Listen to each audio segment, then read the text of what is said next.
दोस्तों, आज हम जिस शख्स के कबूल इस्लाम की कहानी लाए हैं उनके बारे में जानकर आप हैरान रह जाएंगे, क्योंकि ये इस्लाम से और मुसलमानों से इतनी ज़्यादा नफरत करते थे कि इस्लाम को बदनाम करने के लिए हर तरह की साजिशें रचा करते थे और इस्लाम मुखालिफ पार्टी को ज्वाइन करके इस्लाम और मुसलमानों के खिलाफ बयानबाजी और एतराज़ात किया करते थे। लेकिन दोस्तों, जब इन्होंने इस्लाम कबूल किया तो इनको तरह तरह की आजमाइशों का सामना करना पड़ा। इनके अपनों ने ही इनका बायकॉट कर दिया। इसके बावजूद इनकी आजमाइशों को देखकर बहुत से लोगों ने इनसे मुतासिर होकर दीन इस्लाम को ही कबूल कर लिया। तो दोस्तों, ये कौन है और इन्होंने इस्लाम क्यों कबूल किया और इस्लाम कबूल करने के बाद इनको किस तरह की आजमाइशों का सामना करना पड़ा और इनके इस्लाम कबूल करने के बाद फिर और कितने लोगों ने इस्लाम कबूल किया, ये जानने के लिए आप इस वीडियो को पूरा देखें। दोस्तों, कहानी शुरू करने से पहले अगर आपने अभी तक हमारा चैनल राहे जन्नत ऑफिशियल को सब्सक्राइब नहीं किया है तो इसे सब्सक्राइब कर दें, क्योंकि हम इसी तरह की नो मुस्लिम की स्टोरीज लाते रहते हैं। और हाँ, क्या आप भी अपना खुद का ऑनलाइन बिजनेस करना चाहते हैं लेकिन उसके लिए आपके पास पैसे नहीं हैं, तो आपको परेशान होने की ज़रूरत नहीं है। बस आप हमें इस नंबर पर व्हाट्सएप करें। इंशाअल्लाह हम आपको गाइड करेंगे कि बिना पैसा लगाए आप ऑनलाइन बिजनेस कैसे स्टार्ट कर सकते हैं, और आपको बता दें कि ये ऑफ़र सिर्फ हमारे मुसलमान भाई बहनों के लिए है।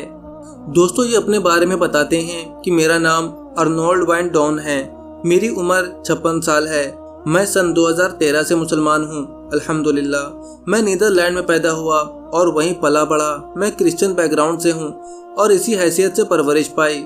मैं सियासत में एक्टिव हो गया, फिर PFF नामी इस्लाम मुखालिफ डच पार्टी का मेंबर बना, लेकिन मैं 2013 में मुसलमान हो गया अल्हम्दुलिल्लाह। मैं क्रिश्चियन के तौर पर पला बढ़ा। मैं Catholic school, Catholic sports club वगैरह में रहा। मेरे वालिद एक प्रैक्टिकल क्रिश्चियन थे। मैं इतवार और कभी कभार हफ्ते के दरमियान चर्च जाता था, लेकिन मैं कभी 100% मुतमईन नहीं हुआ और ये सिर्फ मामूल का आना जाना था। मुझे जाना पड़ता था, लेकिन किसी चीज़ की कमी महसूस होती थी। कुछ चीज़ें मुझे बिल्कुल समझ में नहीं आती थी। 3 खुदा कैसे हो सकते हैं? यीशु मसीह ईसा अलैहिस्सलाम खुदा के बेटे कैसे हो सकते हैं? वाकई बात अकल में नहीं आती थी। फिर कुछ और चीज़ें भी हैं जो मेरे लिए बहुत अजीब थीं। मसलन यीशु मसीह का खून और जिस्म। चर्च में ये सारी रस्मी चीज़ें देखने को मिलती थी। मेरे अकल में ये बात नहीं आती थी।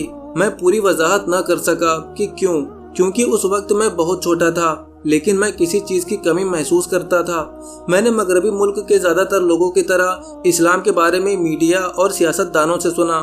इस्लाम को 9/11, औरतों पर जुल्म और दहशतगर्दी की तमाम सरगर्मियों की वजह से खतरा समझा जाता था। और नीदरलैंड और मगरबी यूरोप का मसला ये है कि लोग इस्लाम को खुद से स्टडी नहीं करते, वो बस मीडिया और सियासतदानों पर यकीन कर लेते हैं। तो मैंने भी यही किया। मैं इस्लाम के मुतालिक सिर्फ ये जानता था कि यह मनफी है, खतरनाक है। शायद मैं इस मज़हब से नफरत करता था। मेरा यकीन था कि मज़हब इस्लाम समाज और हमारी आज़ादी के लिए खतरा है। जब मैं इस इस्लाम मुखालिफ सियासी पार्टी PFF का मेंबर था, उनके सबसे बड़े मकसद इस्लाम से जंग के लिए मैंने सियासत की, क्योंकि मेरे ख्याल में ये ज़रूरी था और मेरा इस पर यकीन था। इस्लाम मुखालिफ एक मशहूर फिल्म जिसका नाम है, मैं उसका प्रोड्यूसर तो नहीं, लेकिन बहुत से लोग यही समझते हैं कि मैं ही उसका प्रोड्यूसर हूँ, क्योंकि ये मूवी मेरे सियासी पार्टी में एक्टिव होने से पहले बनाई गई थी।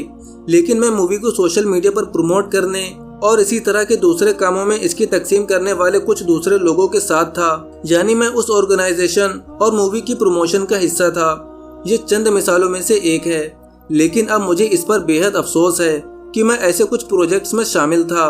दोस्तों, आगे ये मजीद कहते हैं, मुझे फ़ौरन ही इस्लाम की तरफ कशिश महसूस नहीं हुई। ऐसा नहीं हुआ कि मैं सुबह उठा और मुसलमान हो गया, जाहिर है नहीं, लेकिन मुझे इस्लाम के मुखालिफ कुछ डाउट्स थे।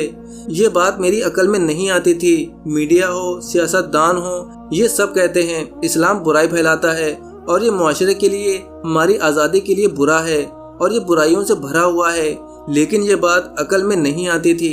दुनिया के 1.5 बिलियन लोग क्या सब बुरे, गुस्सीले और ख़तरनाक लोग हैं?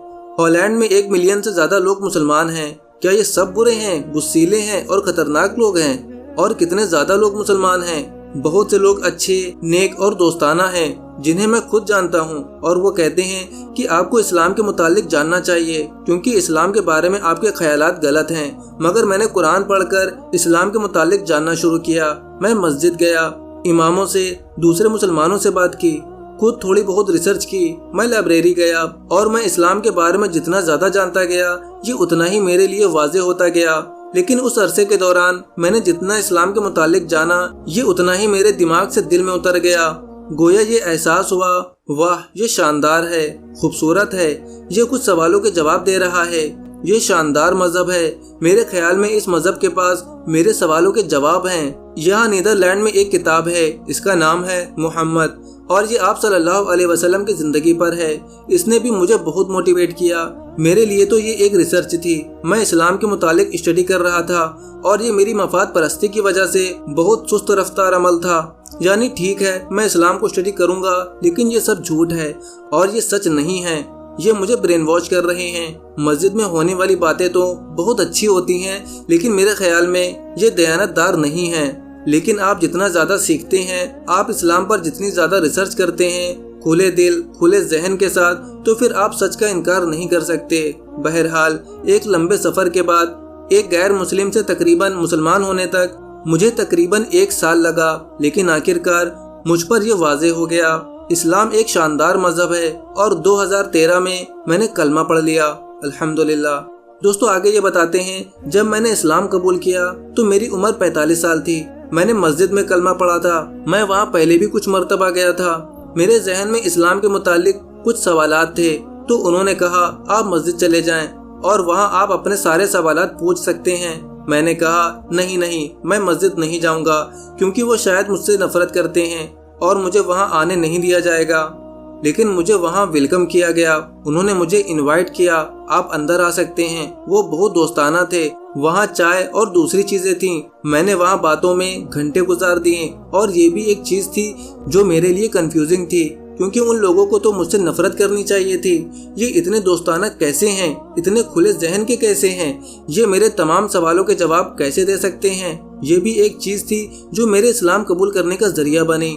ये मैंने बहुत राजदारी से किया था क्योंकि अगर लोगों को ये पता चल जाता तो मेरी मुलाजमत जा सकती थी। लेकिन उस वक्त मैं हिचकिचाहट का शिकार था। मैंने मस्जिद में कलमा पढ़ा था लेकिन लोगों के सामने नहीं। मैं छोटे से दफ्तर में था जहाँ इमाम भी नहीं थे, बस मैं और मस्जिद का एक रजाकार था जो एक रहनुमा के तौर पर इस पूरे अमल में मेरी रहनुमाई कर रहा था। हमने कलमा पढ़ा मगर वहाँ कोई और नहीं था। तो असल में इस्लाम के बारे में जानने की शुरुआत से लेकर मेरा कलमा पढ़ने तक ये चंद दिनों चंद हफ्तों की बात नहीं थी, इसमें मुझे 1 साल लग गया था। ये रोलर कोस्टर की तरह था, कभी मैं बहुत ज्यादा मोटिवेट हो जाता और कभी मैं इस पर सोचता भी नहीं था। लेकिन इस अरसे में ये वाज़ेह हो गया था इस्लाम खूबसूरत है और आखिरकार अल्हम्दुलिल्लाह 2013 में मैंने कलमा पढ़ लिया था। कलमा पढ़ने के बाद महसूस हुआ जैसे बहुत भारी बोझ उतर गया हो। मैंने हकीकी खुशी महसूस की। मैं अपना एहसास बयान नहीं कर सकता, जो लोग कर चुके हैं वो शायद जान सकें कि कैसा एहसास होता है। लगता है जैसे नया जन्म हुआ हो। मेरे इर्द गिर्द के लोगों का मेरे इस्लाम लाने पर बहुत बुरा रद्द अमल था। वो तो हैरत में डूब गए। ईमानदारी से बताएं तो मैंने गलती की क्योंकि मुसलमान होने और इस्लाम लाने का पूरा सफर मैंने अकेले किया। कोई इस बारे में नहीं जानता था सिवाय मेरी माँ के और उन्होंने मुझे सपोर्ट किया। वैसे वो अब भी मुझे सपोर्ट करती हैं। मेरे दोस्त, मेरे कलीग्स, कोई भी मेरे सफ़र के मुतालिक नहीं जानता था। लिहाजा मैं वक्त आने पर इससे थोड़ा खौफजदा था कि ओके अभी किसी को मालूम नहीं है कि मैं इस्लाम कबूल करने की तरफ जा रहा हूँ, मगर ये उनके लिए शॉकिंग होगा। लिहाजा मैं बड़ी हिचकिचाहट का शिकार था। मैंने सामने आने के लिए चंद हफ्ते इंतजार किया, लेकिन मेरी बाकी फैमिली, यहाँ तक कि मेरे भाई और बहन फासले पर रहते हैं, उन्होंने भी मुझसे ताल्लुक नहीं तोड़ा। लेकिन पहले जैसी बात भी नहीं रही। इस्लाम वो मौजू है जिस पर हम बात नहीं करते। ये बहुत हसास है। मैं फासला महसूस करता हूँ। मेरे बहुत से दोस्त बिछड़ गए, मेरी मुलाजमत भी चली गई। जब मैं मुसलमान हुआ तो उस वक्त सियासतदान था, लेकिन तब मैं इस सियासी पार्टी PFF के लिए काम करना छोड़ चुका था क्योंकि उस समय ये वाज़ेह हो चुका था कि यहाँ मेरी जगह नहीं है। लेकिन उनके लिए भी ये बड़ी शॉकिंग न्यूज़ थी। मगर आप इस सियासी तंजीम, इस सियासी पार्टी में मुसलमान हो जाएं तो आपका करियर खत्म हो जाता है। मेरा मुसलमान होना सबको मालूम हो जाने के बाद जाहिर है कि मेरी मुलाजमत चली गई। मेरे बहुत से दोस्त बिछड़ गए, मेरे कुछ फैमिली मेंबर्स खो गए, मेरे बहुत से कुलीग्स छूट गए। तो मुझे कुछ करना पड़ा। अपना घर बेचकर छोटे से घर में आ गया। अपनी कार बेचनी पड़ी। मेरी जिंदगी थोड़ी बहुत अय्याशी वाली थी। मेरी जिंदगी में कुर्बानी नहीं थी। पहले मेरे पास बहुत दौलत थी, खूब छुट्टियाँ, महंगी घड़ियाँ, एक खूबसूरत कार और बहुत कुछ, सब अच्छा और नायाब। लेकिन ये सब हैं तो सिर्फ चीजें ही। मैं अपने अंदर एक खालीपन महसूस करता था। लेकिन इस्लाम लाने के बाद ठीक है, मेरे पास ज्यादा पैसे नहीं हैं, लेकिन इतना खुश खुर्रम मैं पहले कभी नहीं था। तो इससे साबित होता है कि ये चीजें, ये मादियत परस्ती, दौलत और महंगी कारें आपके अंदर की खला को पूर्ण नहीं कर सकती। कुर्बानी मादी चीजों के हवाले से थी। हाँ, दोस्तों और फैमिली की कुर्बानी और उन्हें खो देना, बिल्कुल ये कुर्बानी है। बहरहाल मैं आज जितना खुश हूँ पहले कभी नहीं था। मेरे पास एक गोद लिया बच्चा है, सिकंदर। उसने मेरे फौरन बाद दुबई के एक इवेंट के दौरान इस्लाम कबूल किया। वो पहले इस्लाम में दिलचस्पी रखता था। वो मेरे साथ मस्जिद जाता था और कुछ सबक वगैरह लेते हुए भी साथ होता था। और आखिरकार जब हम वहाँ थे तो उसी हफ्ते के दौरान उसने कुछ अहम लोगों से बात की और फिर अल्हम्दुलिल्लाह उसने इस्लाम कबूल कर लिया। और मैंने दूसरे लोगों की कहानियाँ सुनी। मैं नहीं कह सकता कि उन्होंने मेरी वजह से इस्लाम कबूल किया, क्योंकि अल्लाह ने उनकी रहनुमाई की, लेकिन हो सकता है उन्होंने मुझसे मुतासिर होकर इस्लाम के बारे में कुछ मालूमात हासिल की हो, मस्जिद या किसी और जगह गए हों, कुछ रिसर्च की हो सकता है। मैंने काफी लोगों से यही सुना है।